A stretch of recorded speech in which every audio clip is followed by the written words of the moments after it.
हमारे साथ हैं बिहार के नेता प्रतिपक्ष तेजस्वी यादव। तेजस्वी जी, पहले ये बताइए, वक्फ बोर्ड वाला जो मामला है ये क्या है? आप धरने पे भी बैठने जा रहे हैं, ये क्या आपत्ति है आरजेडी को? देखिए, ये असंवैधानिक है और पूरी तरीके से आखिर इस कानून की ज़रूरत क्या पड़ी है। और हमेशा से केंद्र सरकार की जो मंशा जो है असंवैधानिक कार्यों में ही लगी रहती है। संविधान विरोधी लोग हैं ये लोग, लोकतंत्र विरोधी हैं। आज मुसलमान के बहाने, कल सिख और ईसाई के बहाने। तो ये जो इन लोगों का जो एजेंडा है, मोदी जी को बेरोज़गारी पर, महंगाई पर, इन सारी चीज़ों पर जो है बात करनी चाहिए, काम करना चाहिए, लेकिन इन सब चीज़ों पे ये काम नहीं कर रहे। और कहीं ना कहीं से ये तो पूरा जो है आप जो है किसी और के जो है अधिकारियों के हाथों में जो है आप लोग जो है नहीं, बट इस पर सौंपने का काम कीजिएगा। कोर्ट ने भी इस पे आपत्ति की थी। वक्फ बोर्ड के मुद्दे पे कोर्ट का भी कहना था कि वो अपने पावर का दुरुपयोग कर रहे हैं। नहीं नहीं, ऐसा नहीं। देखिए, मस्जिदों के लिए, स्कूलों के लिए, या जो ज़रूरतमंद लोग हैं, ये संस्था जो है उसके लिए ये काम करते हैं लोग। तो आप देखिएगा हर तरीके से जो है इसी तरीके काम उन लोगों ने किया है। और कहीं भी आप देखिएगा लगातार जो है मोदी जी या एनडीए की सरकार हमेशा इस तरह का बिल लाती है जहां तनाव जो है वो पैदा किया जाए। कभी सीए हो, एनआरसी का मुद्दा हो, कभी वो लाती है, कभी वक्फ बोर्ड का बिल लाती है। तो हमको लगता है कि सबको जो है इसमें राइट है अपनी बात को रखने का। जेपीसी भी हुआ है। तो तनाव की आप जब तनाव की बात कर रहे हैं तो आपका कहना है कि भाजपा जो है वो बांटने की राजनीति करती है। चुनाव में भी यही होगा, तो उससे कैसे आप निपटेंगे? नहीं, देखिए, वो तो देश की जनता और बिहार की जनता खास तौर पे बहुत होशियार लोग हैं। ये लोग सब कुछ समझते हैं इनकी चाल को कि किस प्रकार से भाजपा के लोग केवल तोड़ना, बांटना, समाज में जहर फैलाना, केवल यही काम करती है। मुद्दे की बात नहीं करेगी। पढ़ाई, दवाई, कमाई, सिंचाई के बारे में बात नहीं करेगी। बिहार में लॉ एंड ऑर्डर जो है आप देखिएगा, कल आरा में ही रेलवे स्टेशन में 3 लोगों की हत्या कर दी गई। पटना वुमेंस कॉलेज के बाहर जो है वो फायरिंग हो रहा है। ऐसी स्थिति में आप देखिएगा कोई चर्चा नहीं।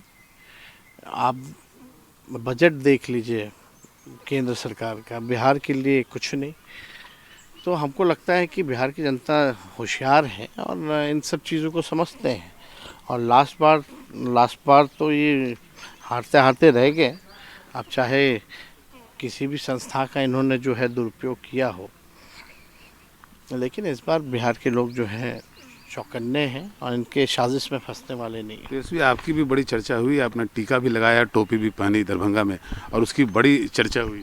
भाजपा के लोगों ने भी इस मुद्दे को बहुत उठाया। कोई मतलब नहीं है ना, आरक्षण पे तो चुप रहते हैं। आप बताइए ना, सबसे ज़्यादा बेरोजगार कौन है? हिंदुए ना है। पलायन बिहार से सबसे ज़्यादा किसका हो रहा है? हिंदुए का ना हो रहा है। महंगाई की मार क्या हिंदू ने झेल रहा है? तो इन लोगों का कोई मतलब नहीं, कुछ भी बात करें। अरे हमारे डाइवर्सिटी है, यही खूबसूरती है। और हम लोग तो भाई गंगा जमुनी तहजीब को मानने वाले लोग हैं। हम लोग आप देखिएगा किसी भी प्रकार से, तो हम लोग मंदिर भी जाते हैं, मस्जिद भी जाते हैं। और हमारा तो शादी जो है क्रिश्चियन परिवार में हुआ है। तो मेरे ख्याल से ये इशू नहीं है। धर्म जात की राजनीति बीजेपी के लोग करते हैं, लेकिन देश हमारा आगे कैसे बढ़े, बिहार कैसे आगे बढ़े, जो सही मायने में जो मुद्दे हैं, पढ़ाई के बारे में, चिकित्सा के बारे में, नौकरी रोजगार के बारे में, किसानों के आय के बारे में, इन सब चीज़ों पे जो है चर्चा होनी चाहिए। कल कांग्रेस की बैठक थी दिल्ली में, उन्होंने ये घोषणा कर दी कि कांग्रेस और राजद साथ में चुनाव लड़ेगी। सीटों पे उनको आपत्ति है। उनका कहना है कि सीटें उनको जो है सम्मानजनक नहीं मिलती थी, इस बार भी सम्मानजनक वो सीट लेंगे। और उन्होंने मुख्यमंत्री चेहरे की बात नहीं की, उन्होंने कहा कि वो चुनाव के परिणाम के बाद देखेंगे। देखिए, हर पार्टी का अपना अलग फंक्शनिंग है, अलग स्ट्रक्चर है। हमारे पार्टी का अलग है, उनके पार्टी का अलग है। जब बात होगी तो उस पर बात किया जाएगा। ये तो कैमरे पे बात नहीं की जा सकती। बट जैसे आप एक स्वाभाविक तौर पे इंडिया अलायंस के मुख्यमंत्री के चेहरे हैं, वो उन्होंने उस बात की घोषणा नहीं की। उन्होंने कहा कि ये चुनाव के बाद देखा जाएगा। देखिए, अब इस पे हमको क्या टिप्पा टिप्पणी करना है। हर पार्टी का अपना राय है, और उनको कोई बांध करके कोई उगलवाने का हम लोगों का कोई कोशिश भी नहीं है किसी को भी। जब उनका निर्णय होगा तो होगा, उसमें क्या आपत्ति है। आप बड़े हमारा बड़े हों छोटे हों, उससे हमको कोई मतलब नहीं है। हम लोगों का एकमात्र लक्ष्य है कि किसी भी प्रकार से ये खटारा सरकार जो बिहार को बर्बाद कर दिया है, ये बदलाव किया जाए। तेजस्वी अपने आप को प्रदेश का भावी मुख्यमंत्री मानते हैं? देखिए, कौन बनाएगा नहीं बनाएगा, जनता मालिक है। जनता जिसको चाहेगी वो मुख्यमंत्री बनेगा। हम लोग जो आपके पिताजी ने तो बोला है कि मेरे बेटे को मुख्यमंत्री बनाना है और उसके लिए आप लोग उनको वोट कीजिए, उनको मदद कीजिए। आप अपने आप को भावी मुख्यमंत्री मानते हैं इस प्रदेश का? देखिए, अब जनता मालिक है, लेकिन हमारी पार्टी के लोगों की तो इच्छा है, हमारे चाहने वाले लोगों की तो इच्छा है कि हम मुख्यमंत्री बने। लेकिन उससे पहले भाई सरकार को, हम लोगों को, जिन्होंने बिहार को 20 साल तक बेरोजगारी दिया, पलायन दिया, महंगाई दिया, किसानों की ये नहीं सुनते, छात्र नौजवानों की ये नहीं सुनते, इस सरकार को बदलना हमारी पहली प्रायोरिटी है। बिल्कुल। तो अगर मैं मानूं कि तेजस्वी इस प्रदेश के भावी मुख्यमंत्री हैं और उसको आप भी एडमिट कर रहे हैं, तो पहले 100 दिन में तेजस्वी सरकार की क्या प्राथमिकताएं होंगी? पहले 100 दिन में 3 बड़े निर्णय। देखिए, जो बेसिक नीड है, पढ़ाई, दवाई, कमाई, सिंचाई, सुनवाई और कार्रवाई, इनमें से ही होगा। सुनवाई या कार्रवाई क्या है, जरा बताइए हमारे दर्शकों को। सरकार सुनवाई करे, कार्रवाई करे अपराधियों पर, भ्रष्टाचारियों पर, लोगों की सुनवाई करे, लोगों की सुने। आज तो मुख्यमंत्री किसी से मिलते ही नहीं है। जनता तो छोड़िए, पत्रकारों से नहीं मिलते, वो तो आप अच्छे से जानते हैं। तो उनके वो राष्ट्रगान वाला जो मामला हुआ, उसकी भी बड़ी चर्चा हो रही थी और आपने भी उस मुद्दे को बहुत उठाया। अभी भी असेंबली डिस्टर्ब है उसी मुद्दे पे। आपको लगता नहीं कि उनकी तबीयत खराब है, इसको छोड़ दिया जाए? ये आप भी जानते हैं। देखिए, अब हम इस पे हमको कोई टिप्पा टिप्पणी हमको करना खुद उचित हम नहीं समझते हैं। लेकिन एक ऑपोजिशन होने के नाते, लीडर ऑपोजिशन होने के नाते, आप ज़रूर उनसे ये कह सकते हैं कि अब खुद ही वो छोड़ दें। और हमने कई बार जो है कहा भी है कि अब उनको जो है रिज़ाइन कर देना चाहिए। 20 साल उनको जनता ने मौका दिया, अब कोई नया विज़न नहीं है, वही टेप रिकॉर्डर पुराना बजता रहता है। अब बिहार को तेज़ रफ्तार से विकास करना है, आगे बढ़ना है, तो हमको लगता है कि परिवर्तन ज़रूरी है। और जिस व्यक्ति को अपने उप मुख्यमंत्रियों का नाम ना पता हो, मंत्रियों का नाम पता ना हो, अधिकारियों का नाम ना पता हो, तो मुझे लगता है कि बिहार जो है सुरक्षित हाथों में नहीं है। आखिर ये सरकार चल कैसे रही है फिर?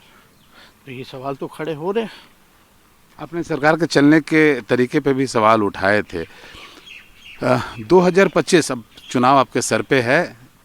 मैं अगर बोलूं कि आरजेडी की या इंडिया अलायंस की रणनीति क्या होगी, किस मुद्दे पे चुनाव लड़ेंगे? क्योंकि धर्म के नाम पे, जाति के नाम पे बंटने वाली बात तो होती रहेगी और उससे आप रोक नहीं पाएंगे। हम मुद्दे की बात करेंगे, सकारात्मक बात करेंगे, बिहार की बात करेंगे, बिहार को आगे ले जाने की बात करेंगे।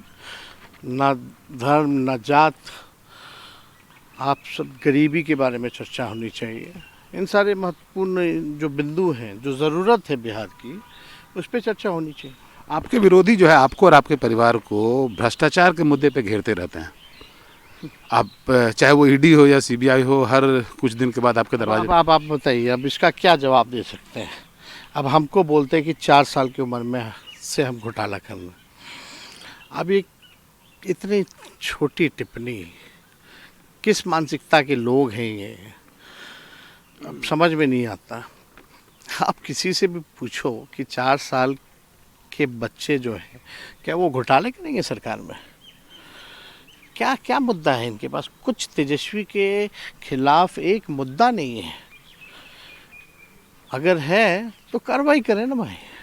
आपने तेजस्वी जी आपने अभी हाल में चुनौती दी थी कि भाजपा जेडीयू आरजेडी सब अकेले लड़े, उसके बाद हम इन लोगों से निपट लेंगे और उनके बाद इनको असलियत का पता चल जाएगा। हमने ये कहा कि भाई इनके कई बयानवीर नेताओं का बयान रहा है कि भाई अटल जी का सपना पूरा करना है, वो तब होगा जब बीजेपी अपना सरकार बनाएगी। तो हम वही बोले भाई पिछलग्गू बन के क्यों हो, लटकन क्यों हो, कोई चेहरा भी नहीं है आपके पास। अगर फरियाना है तो एक बार अकेले अकेले फरिया लिया जाए। तो मान लो उसके लिए रेडी हो गए तेजस्वी जी, तब क्या करेंगे आप? आपको लगता है बीजेपी जेडीयू और आरजेडी अगर अकेले अकेले हम क्या लड़े? करेंगे, हम जनता के बीच जाएंगे, लड़ाई लड़ेंगे। चलिए अंतिम सवाल आपसे तेजस्वी जी, आपको क्योंकि जाना है, कार्यक्रम भी आपका, मैं तेजस्वी यादव का विजन लोगों को, देश को बताना चाहता हूं कि तेजस्वी यादव 2025 का चुनाव लड़ेंगे, मजबूती से लड़ेंगे, उम्मीद कर रहे हैं कि सरकार बनाएंगे। तेजस्वी यादव के जो 5 प्रमुख विजन है वो बताइए कि जिस पर लोग डिसाइड कर सकें कि देखिए, तेजस्वी बेरोजगारी, गरीबी, पलायन, कृषि और टेक्नोलॉजी और एआई का ज़माना है। उसके साथ इंडस्ट्री हो, आईटी पार्क बने, एसजीजेड बने, बिहार में निवेश आए, ये प्राथमिकता होगी। और हमने एक आर्थिक न्याय की भी बात की है, माई बहन मान योजना, जिसमें महिलाओं को 2,500 महीने मिलेंगे, 200 यूनिट फ्री में लोगों को बिजली, गैस सिलेंडर, गैस की कीमतें जो 1200 होगी हैं उसको 500 करना, ये हम लोगों की प्राथमिकताएं रहेंगी। और इन्हीं चीज़ों पे अच्छी शिक्षा व्यवस्था हो, चिकित्सा की व्यवस्था हो, लोगों को पढ़ाई के लिए, रोज़गार के लिए और चिकित्सा के लिए पलायन ना करना पड़े, बिहार में ही सब कुछ हो। चलिए एनडीटीवी से बात करने के लिए बहुत बहुत धन्यवाद तेजस्वी।